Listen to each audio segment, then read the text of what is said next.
Assalamualaikum warahmatullahi wabarakatuh. Halo, perkenalkan nama saya Azhara Putri Sugiarto, NPM 21150501008 dari Prodi Teknik Geofisika. Di sini saya akan menjelaskan yang pertama tentang kejadian gunung api dan kaitannya dengan tektonik, yang kedua mengklasifikasikan jenis-jenis gunung api. Struktur lapisan bumi terdiri dari lapisan kerak bumi, mantel bumi, dan inti bumi. Pada lapisan kerak terjadi pergerakan yang kita sebut sebagai teori tektonik lempeng. Apa penyebab terjadinya pergerakan lempeng tektonik? Menurut teori, pergerakan lempeng terjadi karena adanya pemanasan material bumi di inti bumi yang bersuhu sekitar 6000 derajat Celcius. Sehingga material tersebut naik dari dasar ke permukaan mantel bumi. Material yang ada di permukaan akan turun ke dasar mantel mengalami pemanasan dan naik lagi ke mantel secara terus-menerus.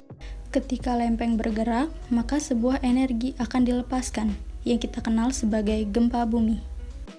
Lempeng bumi ini memiliki beberapa lempeng. Lempeng yang berada di lautan disebut sebagai lempeng samudra, sedangkan lempeng yang berada di darat disebut sebagai lempeng benua.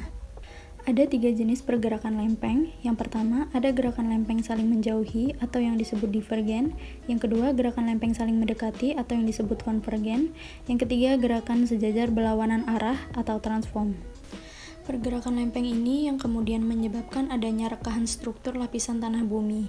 Rekahan tersebut dimanfaatkan oleh magma yang bertekanan tinggi, hasil dari pergerakan lempeng sebagai jalur untuk keluar. Hal ini sesuai dengan sifat magma yang mencari tempat bertekanan rendah. Setelah berjuta-juta tahun, magma mencapai permukaan dan meletus mengeluarkan isinya.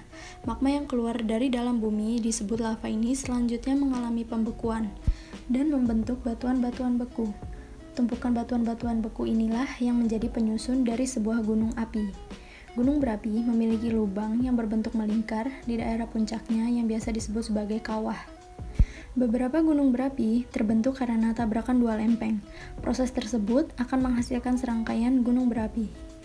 Jenis-jenis gunung api ada 3, yaitu gunung api maar, gunung api perisai, dan gunung api strato. Gunung api maar adalah gunung api yang memiliki kawah di bagian puncaknya. Sifat erupsinya adalah eksplosi atau letusan yang kuat. Bahan letusan yang keluar adalah material padat. Contoh Gunung Dieng di Jawa Tengah, Gunung Gamalama di Maluku Utara, dan Gunung Lamongan di Jawa Timur.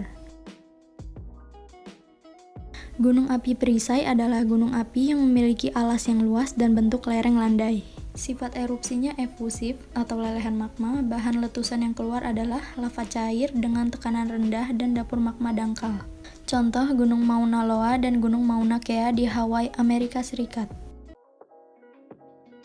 Gunung api strato adalah bentuknya seperti kerucut, terjadi karena letusan atau eksplosi dan lelehan atau efusi secara bergantian. Memiliki sifat letusan kuat atau eksplosif dan lelehan atau efusi. Bahan letusan yang keluar adalah material padat dan material cair. Contoh Gunung Kerinci di Sumatera Barat, Gunung Gede Pangrango di Jawa Barat, Gunung Merbabu di Jawa Tengah.